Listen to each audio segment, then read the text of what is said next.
नारळी पौर्णिमेच्या निमित्ताने आज आपण बनवणार आहोत अगदी पारंपरिक आणि चविष्ट असा नारळी भात। चला तर मग सुरुवात करूया। तर नारळी भात बनवण्यासाठी सर्वात आधी इथे मी 1 वाटी बासमती तांदूळ घेतले आहेत। हे तांदूळ आपण 2 पाण्याने स्वच्छ धुवून घ्यायचे आहेत आणि त्यानंतर साधारण 20 मिनिटांसाठी पाण्यामध्ये भिजत ठेवायचे आहेत। 20 मिनिटांनंतर हे भिजवलेले तांदूळ कुकरमध्ये घ्यायचे आहे। आता 1 वाटी तांदळासाठी इथे मी 1.5 वाटी पाणी घालत आहे। पाण्याचं प्रमाण योग्य ठेवल्यामुळे आपला भात जास्त शिजणार नाही आणि भाताचे दाणे छान सुटसुटीत राहतील, जे नारळी भातासाठी खूप महत्त्वाचे आहे। आता यामध्ये 1 चमचा साजूक तूप घालायचं आहे, त्यामुळे भाताचे दाणे छान सुटे राहतात। आणि या स्टेजला थोडासा लिंबाचा रसही घालायचा। माझ्याकडून शूट करताना हा स्टेप राहून गेला, पण तुम्ही लिंबाचा रस नक्की घाला। इथे मी गॅस मीडियम फ्लेमवर ठेवून 1 शिट्टी होईल तोपर्यंत भात छान शिजवून घेतलेला आहे। गॅस बंद करून द्यायचा आणि थंड झाल्यावर लगेचच आपल्याला झाकण काढून घ्यायचं आहे। बघा, आपला भात एकदम छान सुटसुटीत झालेला आहे। नारळी भातासाठी भाताचे दाणे असे मोकळे आणि सुटे असणं खूप महत्त्वाचे आहे। आता एका पॅनमध्ये मी 1 चमचा साजूक तूप घेतलेला आहे। तूप छान वितळलं की त्यामध्ये दालचिनीचा 1 छोटा तुकडा आणि 2 लवंगा घालायच्या आहे। त्याचसोबत थोडेसे काजू आणि बदाम घालून हलकेसे परतून घ्यायचे आहेत। आता इथे 1 वाटी ताज्या नारळाचा किस करून घेतलेला आहे।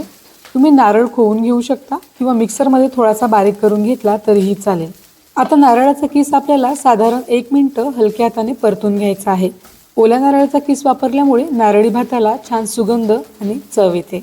आता ज्या वाटीने मी 1 वाटी किसलेलं नारळ घेतलं होतं, त्याच वाटीने इथे मी 1 वाटी गूळ घेतलेला आहे। गुळाचं प्रमाण तुम्ही तुमच्या आवडीनुसार कमी जास्त करू शकता। तुम्हाला किती गोड आवडतं त्यानुसार गूळ घाला, पण नारळी भात छान गोडसर लागला की त्याची चव खूप छान लागते। नारळी भातासाठी बरेच जण साखरेचाही वापर करतात, पण आमच्याकडे गुळाची चव जास्त आवडते म्हणून इथे मी गूळ वापरला आहे।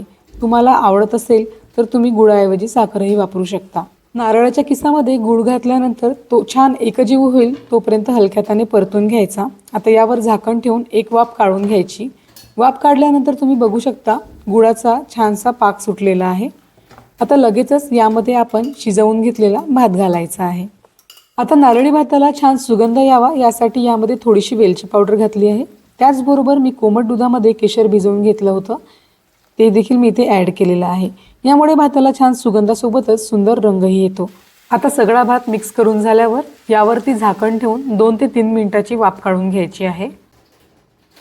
आणि बघा, आपला नारळी भात अगदी छान मोकळा, सुटसुटीत आणि सुंदर रंगाचा झालेला आहे। आणि अशा प्रकारे आपला नारळी भात सर्व करण्यासाठी तयार आहे। भात छान मोकळा झाला आहे आणि नारळ, गूळ आणि केशरचा सुंदर फ्लेवर यामध्ये छान आला आहे। तुम्ही नारळी भात गुळाने बनवता की साखरेने ते कमेंटमध्ये नक्की सांगा। रेसिपी आवडली असेल तर व्हिडिओला लाईक करा आणि चॅनलला सबस्क्राईब करा।